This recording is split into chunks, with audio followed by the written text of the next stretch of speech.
Today's lesson will be about the U.S. and East Asia. Our essential question is, how did the United States extend its influence in Asia? So hopefully you know Asia is a very large country. Wow. Continent. You know what? I'm going to leave that in. Continent. Asia is a very large continent. So whenever we're referring to East Asia, we're talking about China, Japan, Korea, the Philippines, all of those countries in the eastern part. So after the Spanish-American War, you remember the United States decided to keep the Philippines as an American possession. Why? There are many reasons that we gave to justify us keeping this country that was fighting for their own independence. One of the first reasons goes back to social Darwinism, that national superiority, that we needed to educate, uplift, and civilize them. We also said that we had a responsibility to govern now that we had removed Spain from the Philippines. It was valuable for us for trade with China and to have an additional port in the Pacific. And finally, we said if it wasn't us that was in control of the Philippines, then somebody else would take control. So these are all of the reasons we gave for deciding to keep the Philippines. And as you'll remember from the Spanish-American War, the United States was in search of its own empire. That is our main reason for keeping the Philippines. However, the Philippines had been fighting for their own independence since the Spanish were in control there. Once the Spanish were defeated, the Philippines declared that they were an independent nation, and they declared that this man, Emilio Aguinaldo, was their president. However, the United States decided to stay and said that they were actually in control. So this led to the Filipino insurrection, which was the rebellion against U.S. rule in the Philippines, led by Emilio Aguinaldo. They were fighting for their independence. The Filipinos used guerrilla warfare, a term that you should be familiar with.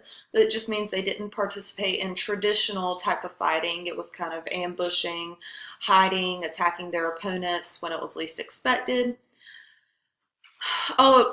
Strategy that the Americans used to stop the Filipino insurrection was one that we had criticized heavily in Cuba. Americans put Filipinos in concentration camps, just like the Spanish had done to the Cubans. So all of that outrage that Americans had felt towards the Spanish, we're now doing ourselves. One of the men in control of the army in the Philippines said, "I wish you to kill and burn. The more you kill and burn, the better you will please me," talking to his men about their goals in the Philippines.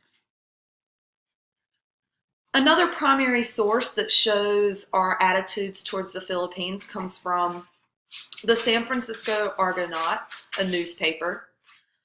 "Let us all be frank. We do not want the Filipinos, the people who inhabit the Philippines. We do want the Philippines. All of our troubles in this annexation matter have been caused by the presence in the Philippine Islands of the Filipinos. The more of them killed, and the better. It seems harsh, but they must yield before the superior race." Yes, friends, that was our justification for putting Filipinos in concentration camps, for killing over 200,000 Filipinos over the course of this insurrection, that they must yield before the superior race, all right? That we somehow had a right to the Philippine Islands, more so than the Filipinos. Take a second and on your notes, write down your own personal reflection on this quote. You may pause the video now and take a couple of minutes to record your thoughts. So the Filipino insurrection ended in 1901. At the end of this fighting, there were 5,000 Americans dead and over 200,000 Filipinos dead. Obviously, America wins this struggle. And for 4 decades until after World War II, the United States will be in control in the Philippines.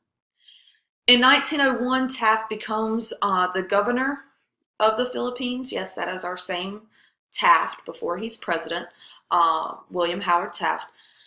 As the governor of the Philippines, he gave limited self-rule to the Philippines, so they were allowed to elect some of their leaders. They had a little bit of say in their government, but mostly it was the United States calling the shots. One of the things that we did that could be considered a positive, we did build schools and infrastructure. We spent a lot of money in the Philippines trying to, civilize the Philippines. However, most people looked at America as hypocritical for denying this country their independence. We would not grant them their independence until after World War II. So let's talk a little bit about China.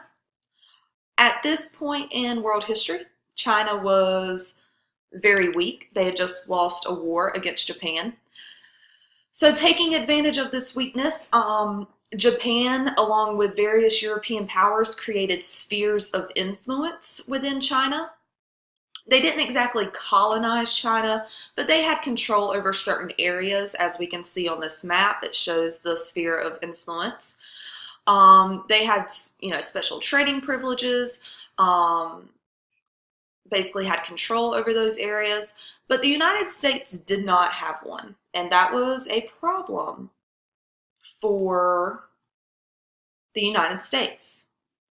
So we created what we call the open door policy. We stated that we do not want a colony. We don't need a specific sphere of influence in China, but we do expect free trade with all of these areas. So we issued this open door policy, put it out there in the world for everyone to know, except every country that had a sphere of influence, France, Great Britain, Japan, and Russia, all said no to the open door policy. Great Britain is the only country that said yes. So our Secretary of State goes on the record saying that everyone had agreed and the open door policy goes into effect. In order to stop the open door policy, all of these countries would have had to admit to being super greedy and trying to dominate China, which they weren't willing to do. So even though most of the countries did not want the open door policy, it goes into effect anyways because of our Secretary of State, John Hay, saying that everyone had agreed. That was very, very sneaky.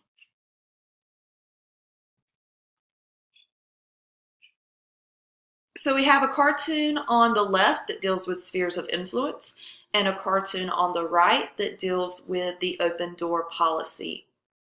You can go ahead and pause the video here, look at both of these cartoons and record the symbolism, what they mean, any thoughts that you have about them on your notes.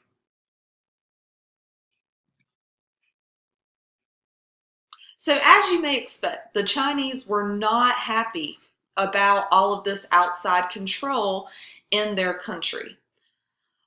The Chinese were extremely angry about especially the European countries exerting their control in China. So they began joining secret societies. The most well-known was the Righteous and Harmonious Fist.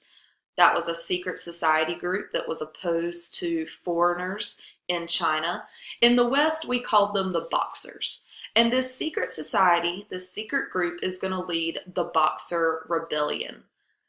So the Righteous and Harmonious Fist began murdering foreigners and missionaries. They destroyed Western property, basically rebelling against any outsiders that were in their area.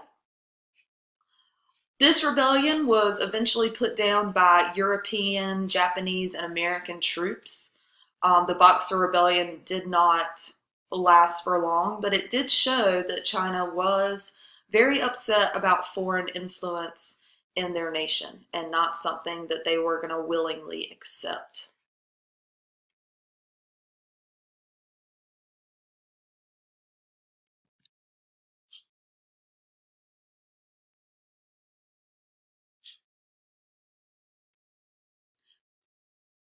As you remember from earlier notes, during this age of imperialism, the United States had built up its U.S. Navy, had become the third most powerful Navy in the world. The Great White Fleet was the nickname for our U.S. naval fleet. During his time as president, Roosevelt sent this our armada of ships on a goodwill cruise around the world. Basically, we were going around like stopping at places and saying, "Hey, what's up?" Like, we're here to be friendly. But at the same time, the purpose of the goodwill trip was to demonstrate America's increased military power, to make sure that foreign nations knew exactly how strong our new Navy was, and to encourage them not to go against our interest or to mess with us. So here's one of the ships in the Great White Fleet, the USS Connecticut. And here's a picture from this time period, Australia welcoming our fleet. And that is it for today.